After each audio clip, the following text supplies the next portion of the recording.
জজিরাতুল আরব, Mecca Medina যেখানে আমাদের প্রাণকেন্দ্র, এটার কোনো প্রাকৃতিক গুরুত্ব নেই, এটার কোনো রাজনৈতিক গুরুত্ব নেই। এবং এটা এমন একটা এলাকা ছিল যেটা নিয়ে কখনো যুদ্ধ হয়নি, কারণ বড় বড় সাম্রাজ্যবাদী শক্তি যারা ছিল এটা তাদের আগ্রহের কোনো জায়গা ছিল না। সারা দুনিয়াতে লড়াই হতো, এক পরাশক্তি আর এক পরাশক্তিকে আক্রমণ করত জায়গা দখল করার জন্য, সম্পদ লুটপাট করার জন্য। তাদের কোনো আগ্রহই ছিল না মক্কা মদিনার দিকে, কারণ এটা অনুন্নত জায়গা ছিল। আফগানিস্তান পৃথিবীর একদম অনুন্নত একটা এলাকা, মানুষ এখানে ব্যবসা করতে যায় না, মানুষ এখানে শিক্ষা দীক্ষা পড়ার জন্য মানুষ এখানে যায় না। এখানে কোনো রকমের রাজনৈতিক কোনো কিছু শিক্ষার জন্য, রাজনৈতিক কোনো উত্থান পতনের কোনো এরকম এই সভ্যতা আফগানিস্তানকে কেন্দ্র করে ওইভাবে নাই। আমি জাস্ট উদাহরণ দিলাম। কিন্তু দেখুন, ইতিহাস নির্মাণের ক্ষেত্রে আফগানিস্তানের যে গুরুত্ব, বাংলাদেশের যে গুরুত্ব কি আছে? পাকিস্তানের সেই গুরুত্ব আছে? যে আফগানিস্তানে একবার ব্রিটিশ ধ্বংস হয়েছে, আরেকবার প্রথম পরাশক্তি ব্রিটিশ, এরপর দ্বিতীয় পরাশক্তি রাশিয়া, এরপর তৃতীয় পরাশক্তি আমেরিকা, তিনটা পরাশক্তিকে পরাজিত করা হয়েছে আফগানিস্তানের মাটিতে। এটার কোনো প্রাকৃতিক গুরুত্ব নেই, এটার কোনো রাজনৈতিক গুরুত্ব নেই, এটার কোনো সামাজিক ভৌগোলিক এটার ওইরকম কোনো গুরুত্ব নেই। কিন্তু আফগানিস্তান তার কাজের মধ্য দিয়ে ইতিহাস রচনা করেছে। এজন্য কোনো এলাকার গুরুত্ব সেই এলাকার ভৌগোলিক কারণে, প্রাকৃতিক কারণে, রাজনৈতিক কারণে নয়, বরং ওই এলাকার অধিবাসীগণ কি ইতিহাস নির্মাণ করতেছেন ওইটাকে কেন্দ্র করে ওই এলাকার গুরুত্ব হবে। মক্কা মদিনা এটা ইতিহাসের একদম উপেক্ষিত একটা জায়গা ছিল। বড় বড় সাম্রাজ্যবাদী শক্তিগুলো এই জায়গাকে উপেক্ষা করেছে, পাত্তাই দেয় নাই। কিন্তু এখানে তৌহিদের এমন এক চর্চা হয়েছে, আখেরি নবীর আগমনের মধ্য দিয়ে, কোরআন নাজিল হওয়ার মধ্য দিয়ে, ইসলামের চূড়ান্ত তাবলীগ এবং খেলাফতের মধ্য দিয়ে মক্কায় মদিনায় এমন এক সভ্যতার সূচনা হয়েছে যে এখন মক্কা মদিনা পৃথিবীর সবচেয়ে গুরুত্বপূর্ণ এলাকা হয়ে গেছে। এটা তার ভৌগোলিক কারণে নয়, তার প্রাকৃতিক কারণে নয়, তার রাজনৈতিক কারণে তো মোটেও নয়, এটা তার কাজের কারণে, তার অধিবাসীদের কাজের কারণে। অধিবাসীরা যে কাজ করেছেন মুহাম্মদ রাসূলের নেতৃত্বে, সেটা ইতিহাসকে তৈরি করেছে। আপনারা যারা উত্তরবঙ্গে যারা আছেন, আমি আজকে লাগাতার 3 দিন এই এলাকা সফর করতেছি। সেই রংপুর, নীলফামারী, কুড়িগ্রাম, তারপরে এটা হলো কি একটা কঠিন নাম জানি, এটা যাকে আমি মুখস্থ করতে পারবো না ভাই, এটা ঠিক আছে। তারপরে গতকাল গেছিলাম লালমনিরহাট। হ্যাঁ, কি কি এলাকা! এই এলাকাগুলোকে বাংলাদেশের মানুষ গুরুত্ব দিতে চায় না। আর আমরা যারা এই এলাকার, আপনারা যারা অধিবাসী আছেন, আপনারাও একটা হীনমন্যতার মধ্যে আছেন। নিজেদেরকে আপনারা গরিব গরিব মনে করেন, অসহায় অসহায় ভাবেন যে বাংলাদেশ থেকে আমরা দূরে। এবং এই হয়তো আপনারা অনেকে ভাবতেছেন একটু শহরের দিকে গিয়ে আপনারা বসবাস করবেন, উন্নত জীবন যাপন করবেন। আমি আপনাদের কাছ থেকে আশা করব যে এই অঞ্চলটা ইতিহাসে একটা গুরুত্বহীন এলাকা, কিন্তু এখন থেকে আপনারা এমনভাবে দিন চর্চা করবেন, এমনভাবে দাওয়াতের মেহনত করবেন, এমনভাবে দিন প্রচারের মেহনত করবেন, দিনকে বিজয়ের জন্য জিহাদের এমন প্রস্তুতি গ্রহণ করবেন যেন এই এলাকা আগামী দিনে শুধু বাংলাদেশ না, পুরো আশেপাশের ভারতীয় পুরো অঞ্চলের জন্য তো একটা গুরুত্বপূর্ণ এলাকা হয়ে থাকে। এটা এই এলাকা থেকে বাংলাদেশের অন্য সমস্ত এলাকা, চট্টগ্রাম, ঢাকা, আমরা তো সেখানে বেশি থাকি। এগুলোর নামে সুন্দর, নামে তাদের সৌন্দর্য, শুনতে সুন্দর লাগে। চট্টগ্রামের বন্দর আছে, পাহাড় আছে, রাজনীতি আছে, ব্যবসা আছে। ঢাকাতে ব্যবসা আছে, রাজনীতি আছে। বাংলাদেশের রাজধানী উন্নত, এটা দেখতে দেখা যাচ্ছে। কিন্তু আমি বলতে চাই, আমি ঢাকা চট্টগ্রামের লোক হয়ে বলতে চাই, এই ঢাকা চট্টগ্রামের পায়ের তলা মাটি নেই। কিন্তু ঢাকা চট্টগ্রামের পায়ের তলে খ্রিস্টান রাষ্ট্রের এই দেখা যাচ্ছে, আশঙ্কা দেখা যাচ্ছে।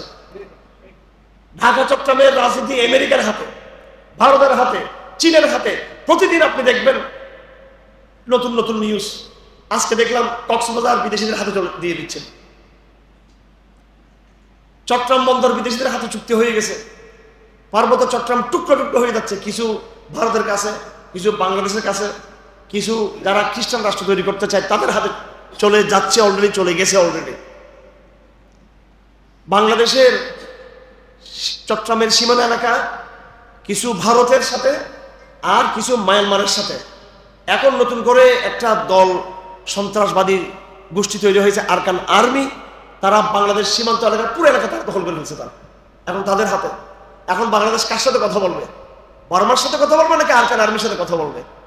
বর্মাকে সাপোর্ট দিচ্ছে চীন, আর আরকান আর্মিকে সাপোর্ট দিচ্ছে ভারত এবং আমেরিকা, এবং চীনের সাথে আছে সেখানে। তো যেটা আমরা দেখতেছি, বাংলাদেশ একটা রাষ্ট্র, আসলে এটা উপর দিয়ে রাষ্ট্র, এটা তার নিজস্ব কোনো স্বাধীনতা বা যেটা তারা বলে সভরেন্টি বা সার্বভৌমত্ব, এটা কিছুই নেই। মানুষ চিন্তা করে ইলেকশন নিয়ে, এবং অনেকে মনে করে যারা আমরা তা আমাদের কথা বলি আমরা রাজনীতি বুঝি না, এটা মিথ্যা কথা। আমরা রাজনীতি করি না এটা বলবেন, রাজনীতি আপনাদের চেয়ে আরো বেশি ভালো বুঝি। যারা রাজনীতি করে, আমি মসজিদে বসে বলতে চাই, ইনশাল্লাহ দাবি করে বলতে বাধ্য হচ্ছি, রাজনীতি যারা করে তাদের চেয়ে যারা আমরা রাজনীতি করি না, আমরা তোমাদের চেয়ে রাজনীতি আরো ভালো বুঝার চেষ্টা করি। আলহামদুলিল্লাহ। তোমাদের রাজনীতি হচ্ছে এই 100 গজ দেখতেছো তোমরা, আমরা 1000 মিটার 5000 মিটার দূরে আমরা দেখতেছি যে এখানে কি হতে যাচ্ছে। এখানে আমাদের রাজনীতি কোরআনের রাজনীতি, সিরাতের রাজনীতি, রসুলের রাজনীতি। আমি এই জন্যই তো আমি ইঙ্গিত দিয়েছি আপনাদেরকে, আপনার দেশ নিয়ে ভৌগোলিক সীমা রেখা নিয়ে ভাববেন না। আপনি কি বাঙালি, বাংলাদেশি, নাকি আপনি আগে মুসলিম উম্মাহ? আপনি যেমন বাংলাদেশের নাগরিক, ঠিক তদ্রুপ পার্শ্ববর্তী অঞ্চলে আসামের যারা আছে তারাও কিন্তু আমাদের দিনী ভাই, তাদের রক্ষা করার দায়িত্ব কিন্তু আপনার। পার্বত্য চট্টগ্রামের যদি স্বাধীনতা বিপন্ন হয়, এই জন্য আপনার যদি তার জন্য চিন্তা করতে হয়, আপনি সীমানার ওপারে যারা মুসলমান তাদের জন্য চিন্তা করতে হবে না? ইসলামে কোনো সীমানা নেই। चीन और अरब हमारा, हिंदुस्तान हमारा, मुस्लिम है हम, सारा जहां हमारा, तौहीद की अमानत सीनों में हमारा, आसान ही नाम मिठाना नाम निशा हमारे। এই যে হচ্ছে আমাদের পরিচয়। যতক্ষণ পর্যন্ত মুসলিম উম্মাহ এই নিজের আসল পরিচয়ের জায়গায় যাবে না, ততক্ষণ পর্যন্ত আমাদের রাজনীতির মধ্যে আসল যে রাজনীতি সেটা আমরা কোনদিন করতে সক্ষম হব না কোনোদিন। সাহাবায়ে কেরাম আরব ছিল, কেউ কেউ স্বীকার করেছে। সাহাবায়ে কেরামের মধ্যে দেশপ্রেম ছিল, কিন্তু দেশটাকেই সাহাবায়ে কেরাম নিজের প্রধান পরিচয় হিসেবে গ্রহণ করেননি। হযরত বেলাল রাদিয়াল্লাহু আনহু যখন অসুস্থ হয়ে গেলেন, তখন তিনি গান গাইতেন, আলা আলাইতা শারি হাল আবিতান্না লাইলাতান বিওয়াদিন ওয়া হাওলি ইজখারুন ওয়া জামিলু ওয়া হাল আরিদান ইয়াওমান মিয়াহ মে জান্নাতিন ওয়া হাল ইউরাদান লি শামাতুন ওয়া তুফিলু। তো উনি অসুস্থ হলে মানুষ একটু কি করে মানুষ একটু গান টান গায়ে, একটু সুর টুর দেয় মানুষ। হযরত বেলাল রাদিয়াল্লাহু আনহু খুব জ্বর, গায়ে জ্বর, তখন উনি এই কবিতাগুলো পড়তেছেন। আলা আলাইতা শারি, কি কবিতা পড়তেছেন? ওই মক্কার কবিতা গাইতেছেন। হাল আবিতান্না লাইলাতান বিওয়াদিন ওয়া হাওলি ইজখারুন ওয়া জালিলু। মক্কার ঘাস আমি দেখতে চাই, যে ঘাস হচ্ছে ইজখার নামক ঘাস, জালিল নামক সেই ঘাস এবং এলাকা ওগুলো আমি দেখতে চাই।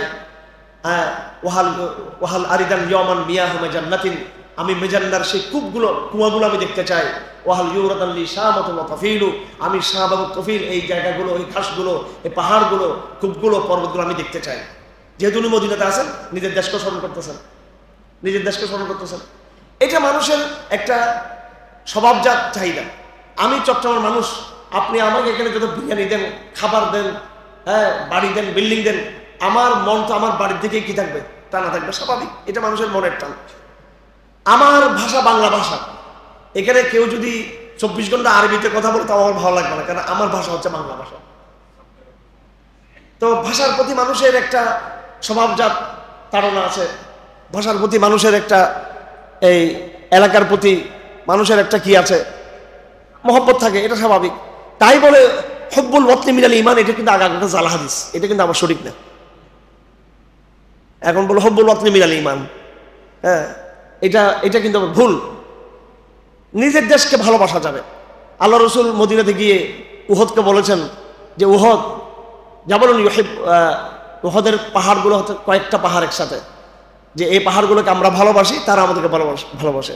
নুহিব্বুহু ওয়া ইউহিব্বুনা, তারা আমাদেরকে ভালোবাসে এবং উহদকে আমরাও তাদেরকে ভালোবাসি। এইরকম একটা তাড়না থাকে, কিন্তু এটা আমাদের আদর্শিক পরিচয় এটা না। আমরা বাংলাদেশের মানুষ, আমরা এই ভূখণ্ডের মানুষ, এই ভূখণ্ডের প্রতি আমাদের ভালোবাসা আছে। এটা আমাদের দাদাদের, পরদাদাদের, আমাদের পূর্বপুরুষদের জায়গা, এটা আমাদের ল্যাঙ্গুয়েজ, এটা আমাদের ভাষা, এটা আমাদের কালচার। এই কালচারের প্রতি, এই ভাষার প্রতি আমাদের মায়া আছে, মহব্বত আছে। কিন্তু এই ভাষা, এই ভূখণ্ড, এটা কি আমার পরিচয় নাকি আমার পরিচয় মুসলিম উম্মাহ? হুয়া সাম্মাকুমুল মুসলিমিন। হযরত ইব্রাহিম আসলাম আমার পরিচয় দিয়েছেন, আমি কি মুসলিম, এটা আমার পরিচয় দিয়েছেন। তো সুতরাং যারা আপনারা এই এলাকায় বসবাস করতেছেন, আমি ইনশাআল্লাহ স্বপ্ন দেখি আপনাদের মধ্য দিয়ে এই উত্তরবঙ্গের মানুষ একদিন ইতিহাস রচনা করবে ইনশাআল্লাহ আজিজ। এই ঢাকা চট্টগ্রামের মানুষ ভারত বিজয় করার সুযোগ তাদের হবে না, তারা তো ভিতরে থাকে। হ্যাঁ, ভারতের মুসলমানদের উদ্ধার করার এই দায়িত্ব আপনাদের, এবং এই তৌফিক ইনশাআল্লাহ আল্লাহ আপনাদেরকে দিবে ইনশাআল্লাহ আজিজ। একসময় উত্তরবঙ্গ আর এরকম অনুন্নত থাকবে না, এই উত্তরবঙ্গ হয়ে যাবে বাংলাদেশের রাজনীতির প্রাণকেন্দ্র হয়ে যাবে, এটা চালিকা শক্তি হয়ে যাবে। এটা ব্যক্তির গুণাবলিতে হবে, এটা জায়গার ভৌগোলিক গুরুত্বের কারণে নয়।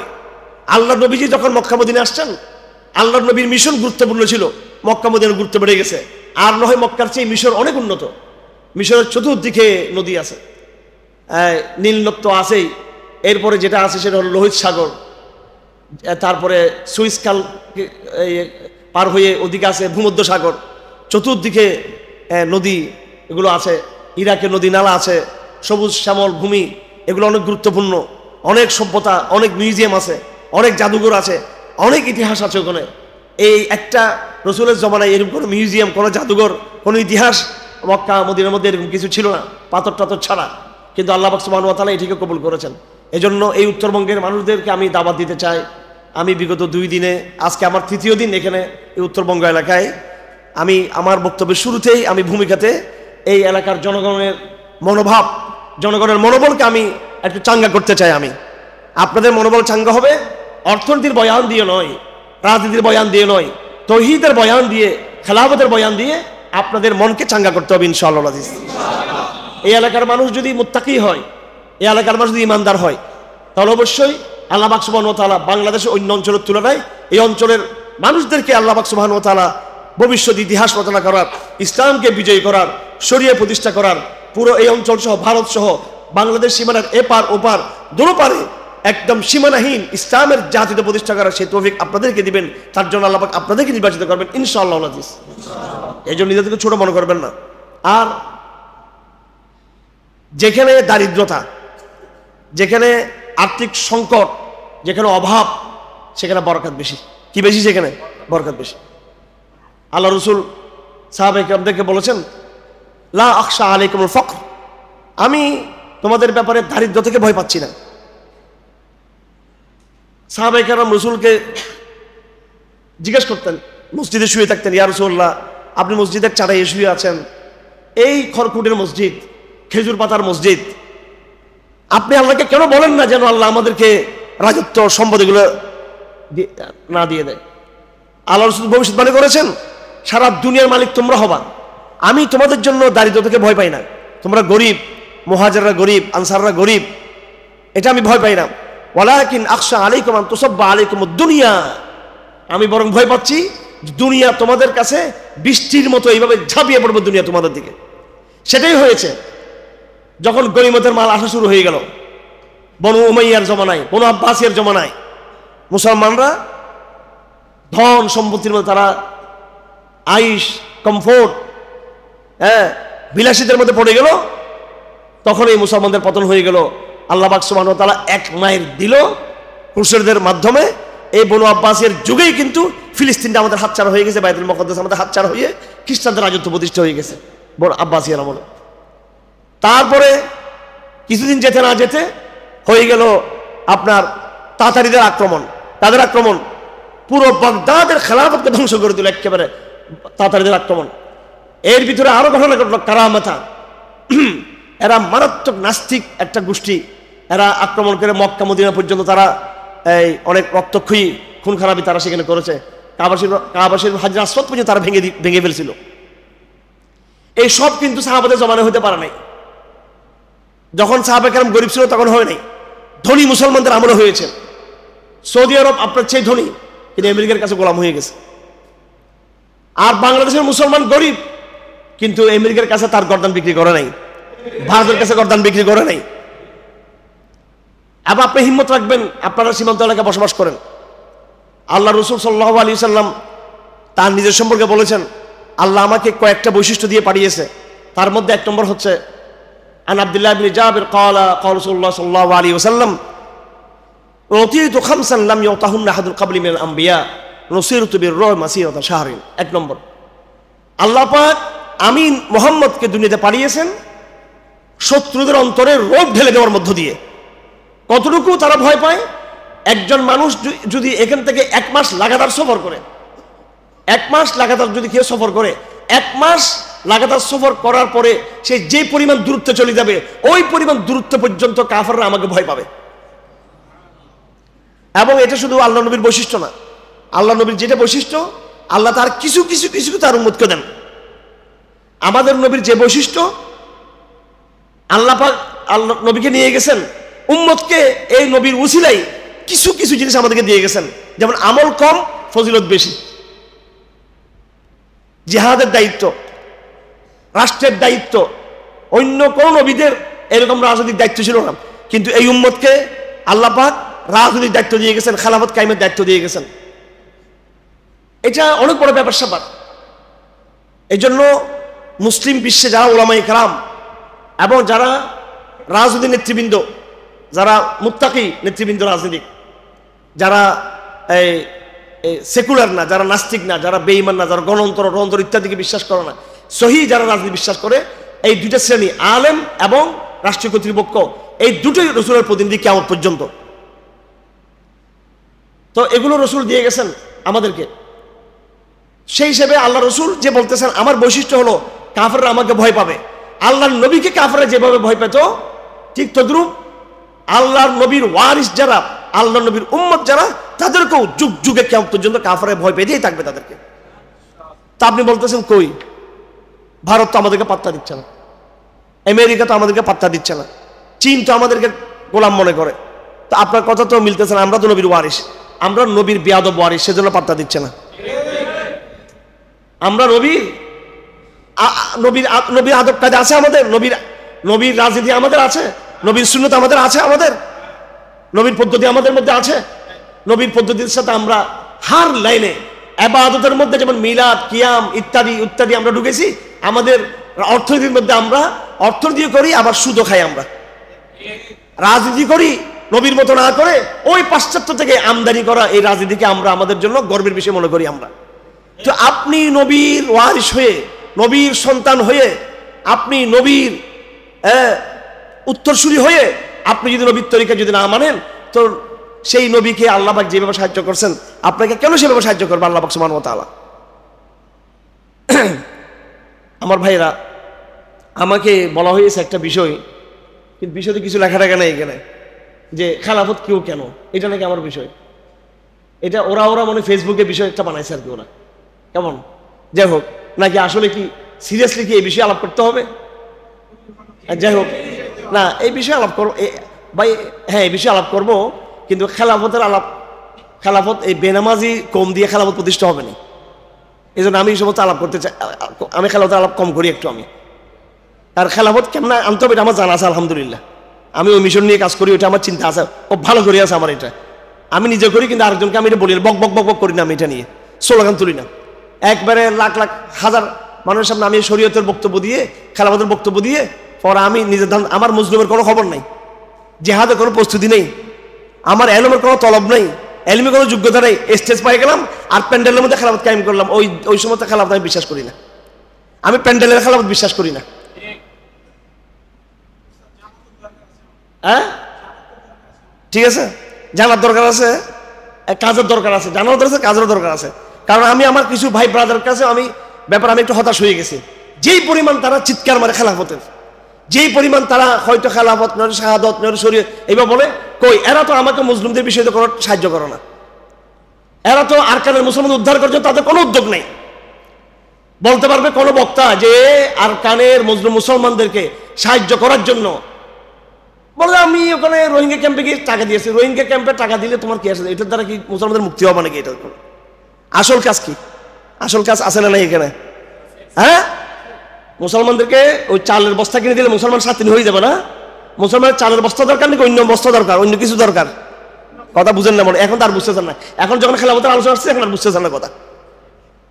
খেলাফতের গল্পবাজি করি, জিহাদের প্রস্তুতি নেই, জিহাদের তাড়না নাই, নিজেও মুজাহিদ দিতে পারলাম না, কোনো প্রস্তুতি নেই, মুজাহিদকে সাহায্য করতে পারলাম না।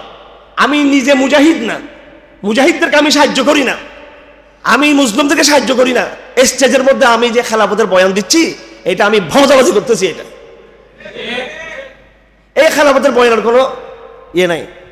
আর আমি ব্যক্তিগতভাবে গুনাহগার মানুষ, কিন্তু আমি মিথ্যা কথা বলি না, এবং নিজে যতটুকু করি অতটুকু বলি।